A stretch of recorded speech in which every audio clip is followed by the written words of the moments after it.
Welcome everyone. Welcome to Safe Backstage Pass podcast. I'm Asma Lemnier, Managing Director at Linux Consulting. And my guest today is Adam Ridgeway from Moto. Super excited to have you here, Adam. Thank you so much for having me.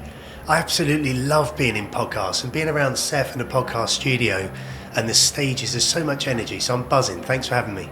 Thank you so much. How was your experience so far at Seth this year? Seth, it's been busier, and I was saying earlier that the energy, and being a founder that's sort of done it several times before, I've been very fortunate, very unfortunate in other areas, but the energy that you feel from other founders is incredible, and you certainly feel that energy. And there's also so much hope, which is also a bit of a challenge, because you can see in their eyes that they believe this is going to be the next big thing, but you also see that what they don't see is all the challenges ahead. So there's a lot that you want to do to help, but overall Seth has been incredible, and I think this is the best year so far. I quite agree. I have been coming to Seth every single year, almost, since they started, and I really see that this year, it's incredible. Of course, the quality of the speakers, the guests, but you can see as well new faces. I remember, How long have you been in the UAE? 15 years. Okay, so the market super well. I remember when I was coming to this startup event and community event, you would always see the same faces, the same, startups, the same founders, the same ecosystem players. And really what I'm starting to see is way more ecosystem players, way more incubator and accelerator, way more mentors, way more investors. And I really felt that at SIF this year. So tell me about your journey here. I agree. My journey here, from Dubai to Sharjah. Yes. No, when you say there's a lot of similar faces, I've been on the accelerator, incubator, startup scene, pitching, presenting circuit for a few years now. And what I find amazing is when you're in that environment of you're on stage, you get off stage and you bump into someone that you're on stage with or you're pitching with X amount of months ago. But when you see them 2 or 3 years later, the journey their business has been on, not all of them have succeeded, but the journey, the transitions, that is super exciting. Because what they said 2 or 3 years ago, they've actually delivered on those milestones. They may not have still raised capital that they were looking for, but their business has carried on, it's grown, it's maybe changed, and that is incredible. And I think that's testament of a true founder, being able to deal with those obscurities in business. Absolutely. And you're a founder yourself, so you know what you're talking about when it comes to the daily struggles and as well the mentality that you may want to have when you are a founder in markets that are unstructured, like let's say it, or at least nascent. Mm-hmm. So what kind of struggles as a founder at the beginning, at least of your entrepreneurial journeys, you have faced? Yeah, my entrepreneurial journey started when I was 12. So I won't talk about the struggles per se back then, but it was finding an opportunity, discovering that there was a need, there was a problem, there was a solution, and I was connected to all of those. And I think that, even though entrepreneurship wasn't a word that was pronounced outside France back then, and parents didn't teach it, and yes, there were founders and there were business owners, but entrepreneurship wasn't a thing, and it certainly wasn't even mentioned at school. So when you start applying those character traits, then you go 4 years on. I actually set up my first business at 16. X amount of years on, I then helped other companies set up, and from a branding point of view, marketing, the market study, research, the analysis. Then when you start applying that to your own businesses years later, you learn constantly, and there's always challenges, but I don't really like talking about them, because everyone has day-to-day challenges, everyone has personal challenges, everyone might have a challenge with your pet or your husband or your wife or your kids or whatever it may be. Those challenges are always overcome by just dealing with it in a certain mindset. Yeah. So the biggest problem that anyone has ever had a month ago is not their biggest problem today. So don't focus on those challenges, it's what is next. And on an entrepreneurial journey, if you've got tenacity, which is that one word I believe compounds and unites all of the character traits needed to be a great founder or leader or a business owner is spirit. And if you've got spirit, that defines entrepreneurship. That's so true. That's so true. I'm thinking it through, and when I see the different actually entrepreneurs in their different stage of growth, from the wannabe entrepreneurs, the students who have want to do something on the side, to the employees who have gigs on the side, to real kind of businesses and entrepreneur having a business. I think there is something that is so unique when it comes to how the successful one make it through, and it's all about attitude. I love the spirit, the mindset, the mentality, because it's tough, truly tough, right? And but what keeps you going, obviously, beyond the drive or the passion that can consume you, is really this. It's not about necessarily what you get, but what you become out of it, right? And yeah, it is, but it's also what you're doing it for. And I've built and exited. I was very fortunate. Just to give the audience some sort of context to why I'm sat in front of you, is I've built and exited businesses before, and with those businesses, I always built them wanting them to be a nice lifestyle business. I never had an exit in mind. I was never building something to sell or have acquired. It was just, I want me and my entire team and their teams and their families to benefit from what we're creating. And if that allows me that financial freedom, fantastic. And hopefully it gives everyone else financial freedom. That was my goal.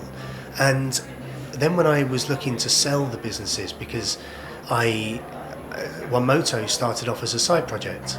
There was an opportunity. I believed that there was something. There was a lot of questions that just fueled this curiosity within me, and it was an enigma that I just had to solve. Why is no one doing this? There has to be an answer. So I'm going to be that person to at least research it to a point where you go yes or no, walk away. And with the understanding that if you can go to university, study anything, you have knowledge. The one thing you do not have is wisdom, and only through experience do you then have wisdom. So it's about bringing all of that together in your journey, and looking at how you can apply that to your day to day. And if you do something that you really believe in, something that can make a difference, and something that you love, hold on to that and do it for as long as you possibly can, and that you'll find success within that. Totally, I could not agree more. So, tell us more about Moto. One Moto. So we started off in 2016. It was looking at. I was very fortunate. I had a classic car that I wanted to get converted to electric. And one day I walked out of this one garage and I just saw this spectrum of beaten up, battered, bruised delivery motorbikes. And it was around the same sort of time that Talabat were more bikes on the road, Kareem more bikes on the road, Deliveroo more bikes on the road. All of these delivery guys were out on the roads, and I thought, this is either a massive opportunity or if I missed something. Where have all these delivery bikes come from? I started doing some research. More and more people were ordering everything to be delivered. Groceries, pharmaceuticals, eventually 2 years later petrol. And I thought, wow, if this is society, we're either failing as a society because we need everything in 10 minutes, or we're too lazy, we can't even go to a petrol station. But what it actually means, and bearing in mind that company is fantastic, what it means is your life, you're using technology and innovation opportunities to better your life, to give you more time. Time is what you're really looking for. So as I curated this team, is there a way that we can build electric delivery bikes to remove the petrol delivery bikes? If no one's doing it, why not? And then if they're not doing it, there's a massive question. Why are they not doing it? And is it something that is a problem that no one's tried to address, or is there a solution there? So I went and spoke to our customers or our potential customers. What do you need from a delivery bike? We're going to focus on the last mile. It might be seen as the unsexy side of electric vehicles, but we're doing it because we can solve a problem. And then how do we do it? We need to collaborate. So a few years later, so it was around 2018, we'd done the R&D, got the prototype, and then started working with ESMA and RTA, the two authorities we needed to. 18 months it took to get this certification. But we were the first company to pioneer two-wheel electric vehicles in the region, which was incredible. And you've got a guy that's been in Dubai 15 years who's had this vision to change, and our mission is to decarbonise last mile delivery in the UAE. How do we do that? You need to collaborate. And you've got an expat that's trying to make a difference to the country he lives in, and a difference with purpose. And that impact-driven purpose has allowed us to get to a few years on, hard launched in 2020, a spectrum of delivery aggregators, customers, third-party logistics, and we've managed to scale into 10 countries over the past 18 months. So that's the journey that we've been on to get to where I am today. That's fantastic. And so where are you? Which countries are you operating in currently? UAE, UK, Sri Lanka, Nepal, Ethiopia, Iraq, Bahrain, Jordan, Chile, so Latin America. We've sold in Kenya, in Saudi. We've got 27 other countries that are in conversation. So we really do have that global vision ahead of us. That's amazing. And any similarities in terms of that you are finding in these countries, or how do you decide this is our next market? Okay, yeah, we take a very, very strategic approach, and I've been asked this a few times, like, why would you choose Iraq and Ethiopia? Ethiopia, I'm surprised. How? Why? What we do is we identify markets that we can really make a difference in. Markets that you don't necessarily expect. We know how to make those profitable. We know how to really drive impact. And it might take longer, but it's a way that we can create a leadership position within those markets. We can then lead the narrative around these are the benefits why, and we pioneer. So you could argue I wouldn't argue with it, it could be more challenging, but they're markets you can really make a difference. Yeah. So as of right now, we're over across 5 continents, but that's not enough. We need to now start filling in the sinews of states, emirates, cities, then towns, and then to provide mobility for all, which is our global long-term objective. And so what is your business model? Are you providing this full-fledged electric, two-wheels fleet, or are you transforming existing fleet? No, we do not convert. I don't believe in that. I believe that there is a market for it, but that's not what we are doing. So we design and build the highest performing electric vehicles for our sector, so for the last mile sector. When I say last mile, 90% of our focus is last mile in this region, because we're not a society of two-wheeled commuters, whereas you go to Asia, Africa, certain parts of Europe, two wheels are more commonplace than cars a lot of the time. So we focus on that sector here, and it can't just be about selling or leasing the vehicles. You have to provide an ecosystem. Yeah. So you don't have to, we've chosen to. There are other players in the market that are just doing one thing. Mm-hmm. And that's totally fine. If that's their business model and it works, that's great. But for us, it's you need to provide the answers to the questions of the customer, and you provide opportunities. So we provide in-country value with localized manufacturing and assembly.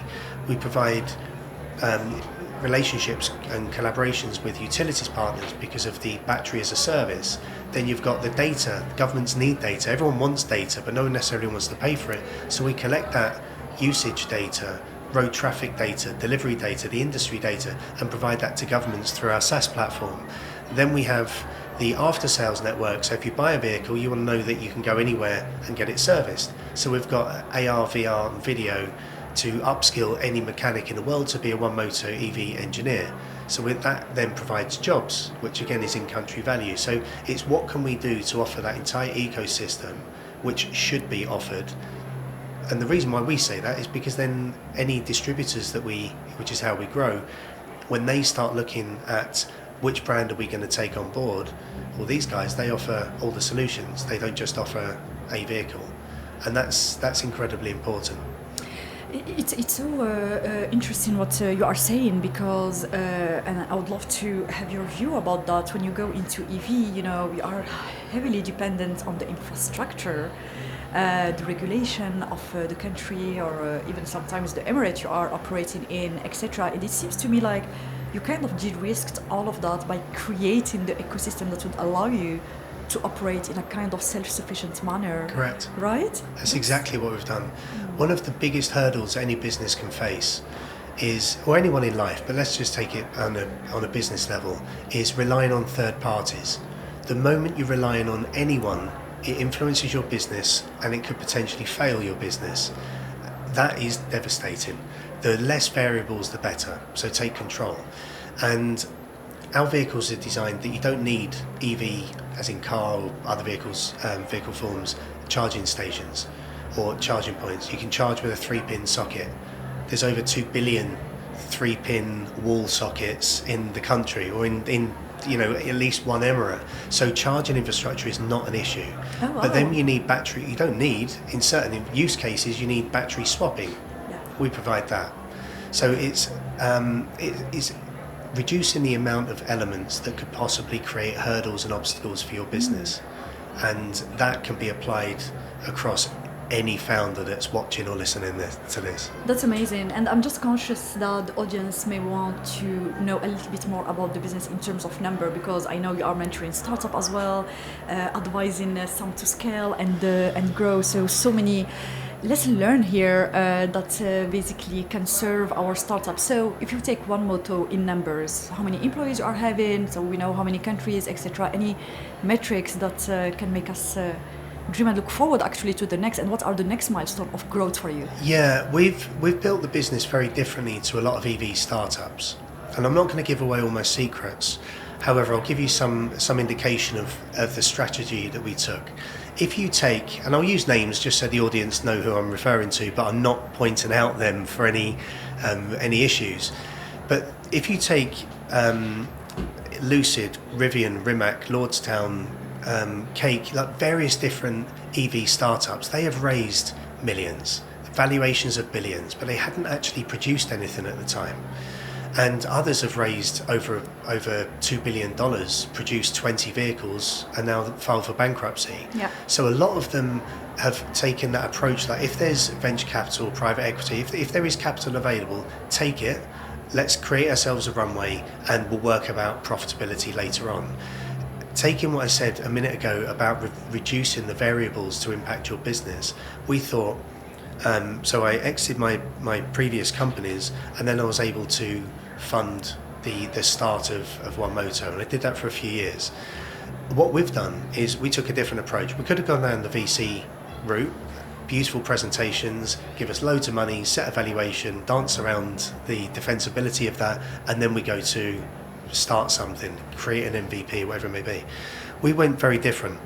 We thought, let's build the vehicles, let's get some customer traction, let's post revenue, let's ideally try and hit profitability, or at least break even within the first year. Let's get some traction, get repeat business, let's get some international presence. And then we start raising against fact and proof and validation of market entry, slight revisions if there were issues with the business model or the approach to the market. And where we sit right now is it's also been very, very important to keep our business very streamlined. We don't have a high burn rate on purpose. We don't have a high headcount on purpose. We utilise and give opportunities and provide opportunities for as many people as we need to benefit our business and benefit them, without taking on that burden, which in my previous experience would say that can certainly hinder your stability in startup mode, which could be a year, 2 years, 3 years, 4 years. But if the higher that burn rate and overhead commitment, the more vulnerable you are. So that's our strategy of how we've been able to scale. Super interesting. And we talk a lot about founders raising money and all the sorts of funding, and the investor not providing enough money, or a startup raising way more than they need, etc. And I cannot agree with you more. Like, show me a proven business model. Show me that you have found the product market fit. Hit, if it's not profitability, at least have enough, think in terms of unit economics, right? Then it will make sense. And I think the more we are going in a market where, I wouldn't say that resources or funding are scarce, but we have way more sophisticated investor than before. And so the investor want to know the returns, how the founder is going, when the founder will be hitting profitability, how well the funding are managed, etc. So, all right, so you have self-funded, you made sure that you streamlined all your processes, you cut costs when you needed to, and basically you build a kind of engine able to scale, and clearly that scaled. What's next for you in the entrepreneurial journey? Whether in terms, are you eyeing fundraising to scale to more markets? Are you thinking of other products and services? Where are you at?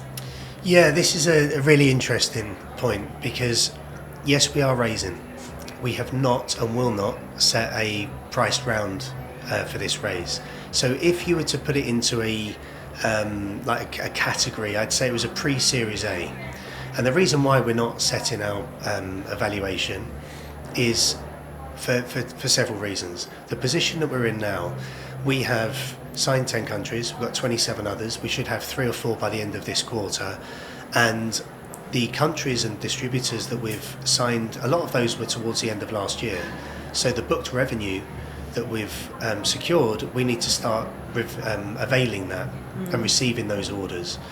In addition to that, we've got assembly plant being discussed in the UAE, assembly and manufacturing discussed in Saudi and 4 other countries, Argentina, Italy, Mexico and Brazil for manufacturing. So when you start looking at those, and we've recently signed a contract to start sustainably manufacturing in space, then all of these, that's another question, right? All of these things are going to add to our valuation. So as a founder, where you can be diluting quite heavily, quite quickly, how on earth do we maintain, as that core team, how do we maintain our value, but also deliver even more guarantees to our investors or future investors by saying, look, here are the milestones we set. We've 4x those milestones. Here's other milestones, we've achieved those. So based on historical data, we're raising this based on fact. There's less defensibility needed from us. There's more protection from others. So there's more protection for the investors or mitigate their risk. There's a lot that we're doing. And the $10 million that we're raising now is to expedite milestones, local, regional growth. International will come with it. There's 7 more patents to apply for. There's more infrastructure. We will have some in-country managers and territory managers in terms of expertise. We've got JVs with battery tech, and then you've got the space tech division as well. So there's a lot that we're doing now, which is then going to impact the future, and we're raising based on what we need, not what we could potentially be valued at. We'll let the big guys value us when the time's right or when they want to. And that's really important for us, not to dilute too soon, too quick. And because we're an asset-light operation or capital unintensive, then that narrative is something I've actually failed with, because a lot of VCs saw us as a high capex intensive business and operation, and if they invest, then there's going to have to be a follow-on and so on. That's their perception. Once they actually realise the way we operate, and that's part of our secret sauce, is we're raising what we need to meet these milestones, and that's sort of I'd say that would be our next 6-month strategy. So Adam, who would be, maybe not who, how would be your ideal investor? Because you're very specific, in a very specific Yes. Kind of line of business. Super exciting, by the way. I'm passionate about sustainability, and I did even a trial in the EV business like 2 years ago. So I know how hard it is. Like, kind of impressed by all what you have achieved, truly. So very specific business, heavily regulated, although, you know, it depends on the market, and of course now the business model, the way you made it, you really are de-risking all of that, which is amazing. I'm really thinking, what is your ideal investor? Because obviously you will not accept anyone to come in. Like, no. you know, it's clear, right? Absolutely. We've had, it's a lovely question actually that I haven't been asked before. the ideal investor, it doesn't matter what the investment is. Is it VC, PE? Where does that investment come from? What does it look like? The cash means very little to me. What that does to expedite and harness and bolster our progression, that means a lot. And one thing I have learned is, as I said earlier, that you can have so much knowledge out of university, but there's no wisdom. That wisdom, I employ wisdom. As a team, as a company, as a culture, we employ wisdom because of their experience. So if we have a strategic investor that has the international distribution network, or local or regional, those investors can come in that have the understanding of building a franchise business, understanding automotive, understand the future of technology, and the wisdom that surrounds that. Then that, combined with the capital needed to accelerate and meet these milestones, that's the ideal investor. It's not just the cash. For sure. It's about working with people you like. So that's incredibly important. Do those personalities gel? Do we combine? Not just with me, although there'll be direct reporting. It's if they walk in, or any of my team walk in, how's that respect? Absolutely. And that's incredibly important to us.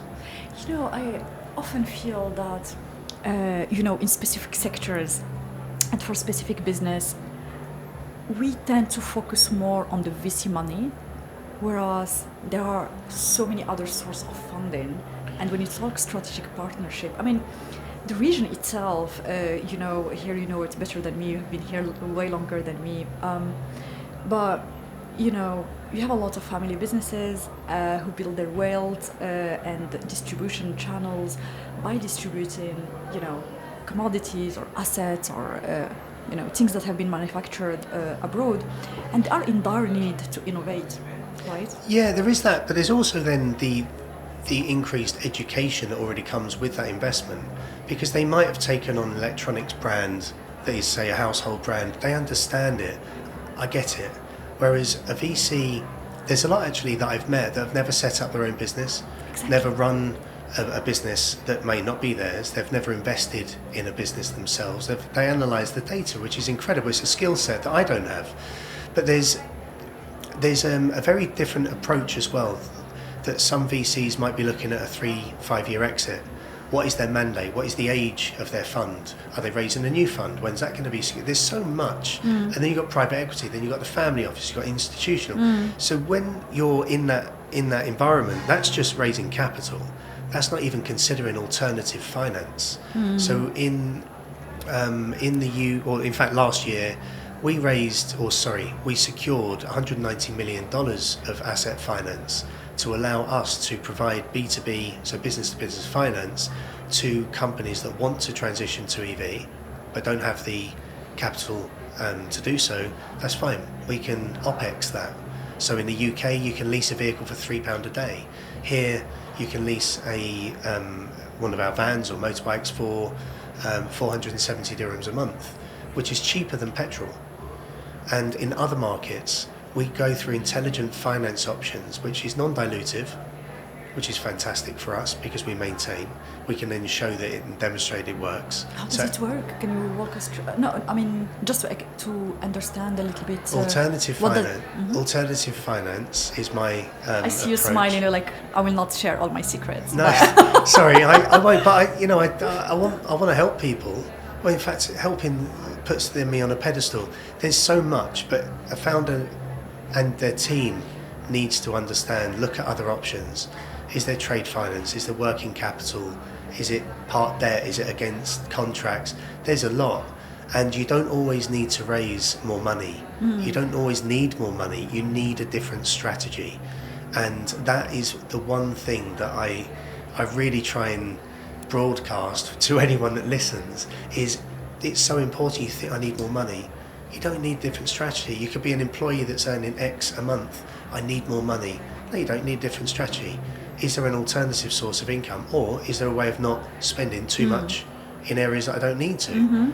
Is there a way of creating those things you spend your money on as a treat, so you really appreciate them, as opposed to having them in abundance just because you can? You don't always need more money. You need a different strategy. So I implore anyone to look at different forms of financing for their business, and And if you build the right relationships, so you've got the right business to convince those with the capital needed to help your customers, then you've got something that can really work. Fantastic. Super curious though about your space business. Yeah. Super curious. I would love to touch upon that very lightly, just to understand a little bit your moonshot thinking, or how big your dream, how weird it can seem, and I would love you to walk us through that. And then maybe have your thoughts, advice to the entrepreneur who is listening, sophisticated entrepreneur, not only, like the guys who are starting, of how to navigate the market. I think we are really facing in the face of a lot of adversity, global challenges. We need all hands on deck, and sharing knowledge and building capacity is what we need. So 2 questions here. The first one, what is it about this space manufacturing or something in space? And the second one, let's go and give, maybe not pep talk, but really kind of strategies to sophisticated entrepreneur in the region. Okay. Yeah, so space, that came from, I was invited by the Prime Minister's office a couple of years ago of Dubai to the UK as part of the UAE delegation to get on stage, talk about what we're doing at One Moto and the journey of Dubai, the ecosystem and so on. And the guy after me on stage was talking about space manufacturing, tech, opportunities, possibilities, and it blew me away. And afterwards I said, look, there has to be a way we can work together. I have no idea what you do. I've never seen Star Wars. I've never seen anything to do with science fiction and space, but there has to be a way, because I know my business and I know what the tech guys would I don't know what those guys know. There has to be a way we can work together.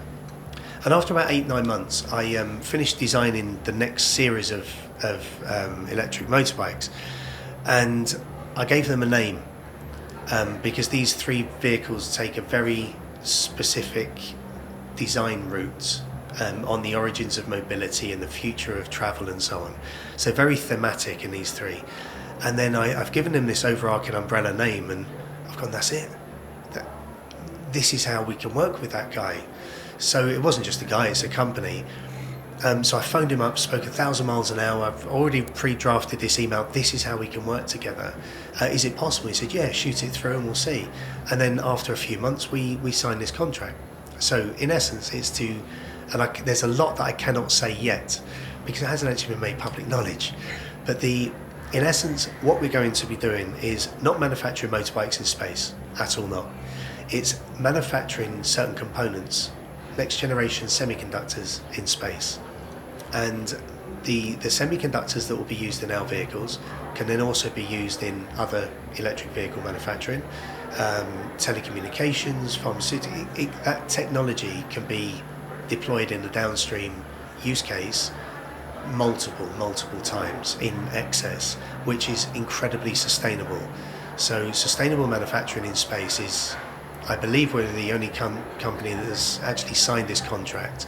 Terrestrial R&D is happening in the UK right now, and the bigger goal for the announcement in the UAE in a few months. Oh, that's amazing. I'm just trying to understand what are the pros of manufacturing in space versus here. The pros? Yeah. Okay, so if you take terrestrial manufacturing, it's to create the environment needed for semiconductors. It's incredibly expensive, incredibly complex, and very labour intensive, and you can't really go mass scale. Sorry, you can, but it comes with its complexities. So by doing it in space, you've got a natural vacuum. You've got zero particle and matter to affect your production. You've then got intense heat, intense cool, and just with a degree here and there, you can really control those environments under incredible pressure. So that's one. I suppose that's the one bit that everyone's going to understand. I get it, but the sustainable manufacturing side is for every 1 kilogram of CO2 that we produce, we omit 15 tons from that downstream application. So anyone that's listening to this, everything really is possible. You've just got to dream big. And if you dream big, you can find a way of making it happen. Even as audacious as it may be, it might not happen now, you might be too soon, but it doesn't mean it can't happen in the future. Absolutely. So don't invest everything into the now if the market isn't ready, because you could burn out before you've even given the chance to go. That's amazing. I always feel that as an entrepreneur, you always have to think about the next stage, and it's not to burn yourself, out, or but to keep the dream alive, to have the next moonshot and the next big thing and the next thing that you believe, you may or may not achieve, but you can look forward to. Yes, I'm not going to disagree with you, but I have a slightly different approach to that. Yes, there's always the thinking of progression, and so that I agree. But there's also something that I've seen for many, many years and I've been accused of it myself, so it's not maybe I was there, is the lack of focus. Yeah. And with so much energy, so much excitement, there's so many founders that you give them an idea, bang, yeah, let's go and do this. Yes, we can go and try this. And that's the wrong thing. If you believe in what you are doing so much, then it will happen. You just need the right people around you. Don't surround yourself with, I'm going to do this myself, I'm going to be the hero. No, heroes have teams, and that's so incredibly important. But the one thing is making sure that you remain focused. Be adaptable, because what you want may not be what your customers want. So if you're hyper-focused, I'm building something because I'm going to sell it to these people, unless you ask them, you may not sell one. So with your focus, although you need to be focused and adaptable, you also need to know what you're doing and does it suit a purpose. It doesn't always have to solve a problem. VCs or investors say, does your business solve a problem? If I'm selling shawarmas, what problem am I solving? Someone's hungry, but everyone's already doing that, so there's no differentiator. So you don't always have to solve a grand, giant problem, but do what you do with purpose. Surround yourself with incredible people and make sure you are focused, but you're not narrow-minded, you're not arrogant, you don't have an ego greater than that. It needs to be shaved immediately. And surround yourself with the right team, the right advisors, the right people. And it's not advisors that just give you opinion. It's those that inspire you to think of answers for yourself. That's really interesting. It's the first time I hear that. In the sense, when I work with the government clients or corporates and setting up their innovation, etc., I'm always about, okay, let's solve problems. We are here to solve problems, and of course, it's about reframing the problem, because this is where you are having blind spots, etc. But it needs to solve something that exists. We need to have a market, and we need to have an impact. What you said... Sorry, go on. Yeah, what you said is really interesting, because you are right. You can find markets, not necessarily in white spaces, it's not necessarily a white space. It's not necessarily, a huge, big, crazy problem, but it's something actually that you are doing with purpose that is super differentiated though, and that can allow you to have a market. And I find that problem, interesting. Because when you get told, what is the problem you're solving? Yeah, you could say hunger. Well, it's not really hunger, it's the person that's walking past the shop that smells something. Oh, you're captivating there. I'm not really hungry, but it smells so good, I'm going to go there. There's no problem being solved there. But I understand that it's not just about the problem, it's the depth of does it have purpose? Right. And it sort of bothers me a little bit that founders can be too focused on you have to be addressing a problem.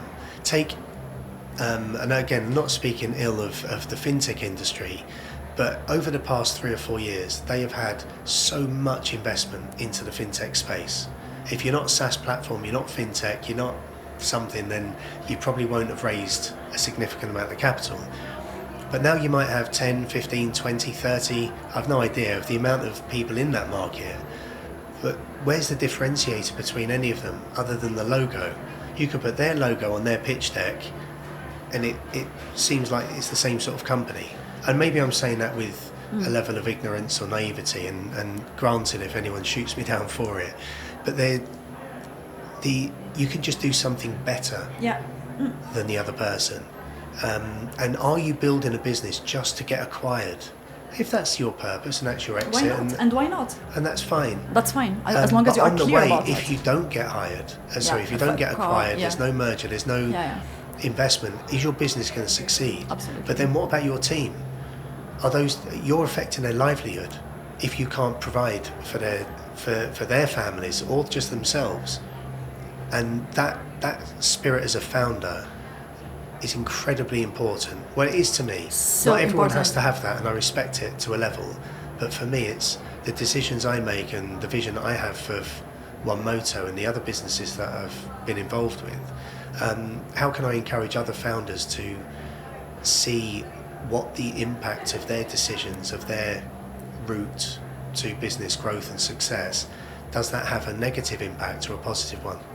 100%. And the impact, as you said, on the livelihoods of your teams.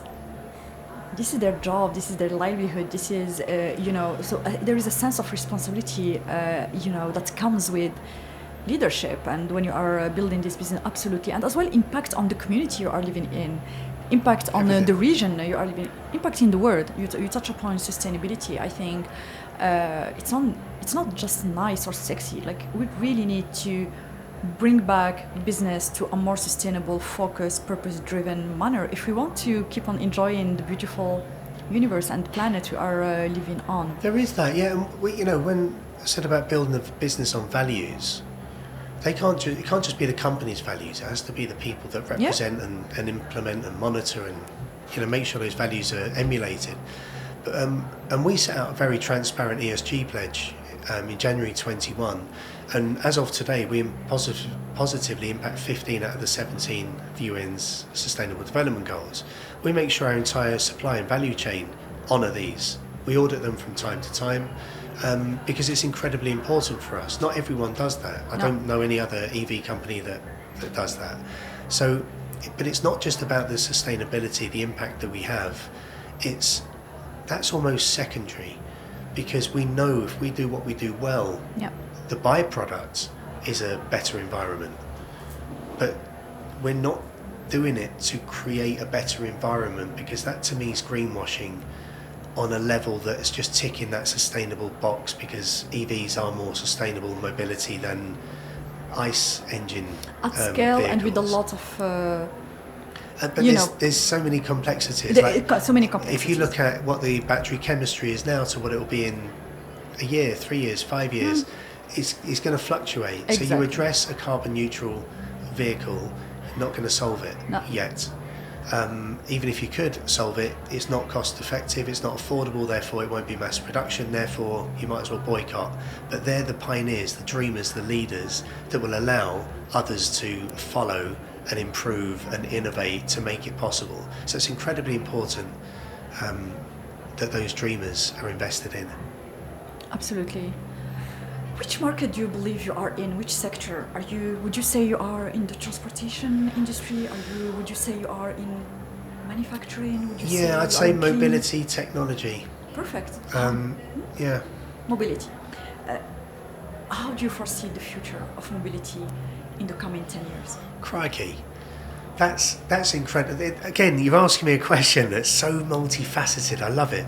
So mobility ownership, if we take that. Our generation, those above, will probably have a car or a form of transport that they own.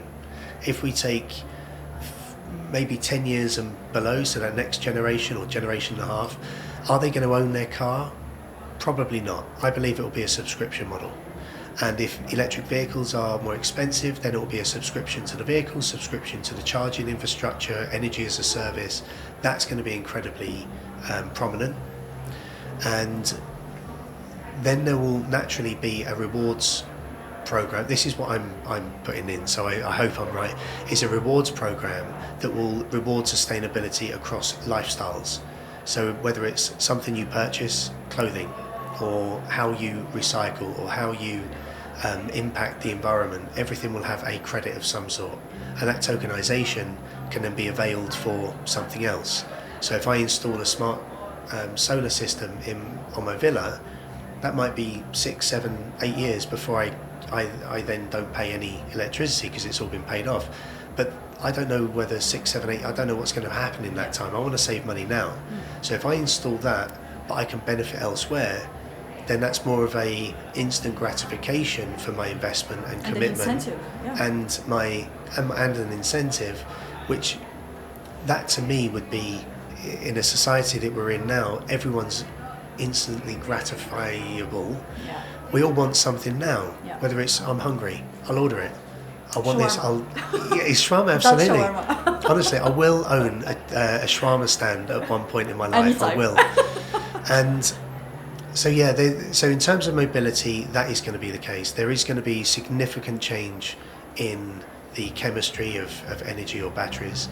I don't believe hydrogen is going to be the future for all vehicle forms. Really? Interesting. Heavy machinery, yes. It won't be mass adoption. Prove me wrong is brilliant. You know, I don't want to be proved right or wrong really, but that's just my opinion and research. Chemistry will change, ownership will change. There's going to be a significant change to... In fact, I'll give you my one idea. With the 2030, 2035, 2050 visions of zero ICE vehicles being sold in this country and that country, I believe at some point very close to that, someone is going to announce that there's a new alternative fuel which is sustainable, say like a biofuel of sorts, that is sustainable, is accessible to everyone. You don't need to do anything to your vehicles, just use this. Wow, imagine. Because that has the spike of EVs and the problems that it comes with for that mass adoption, that's sort of addressed and nulled. You then have, I've got a car, there's more people that can't afford to just go and buy a new car, and if you have these vehicles you can't afford to convert to electric.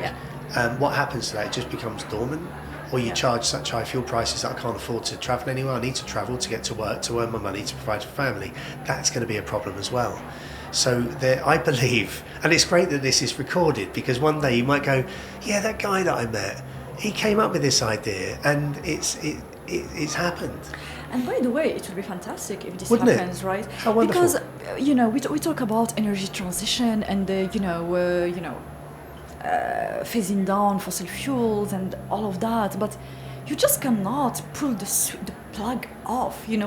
Just to ensure energy security, and just you may want to reduce, for example, number of vehicles. You may want to increase the adoption of EV. You may want to add additional alternative or more sustainable fuels or other solutions. You just cannot remove and plug. Now, within that timeline, anything can happen.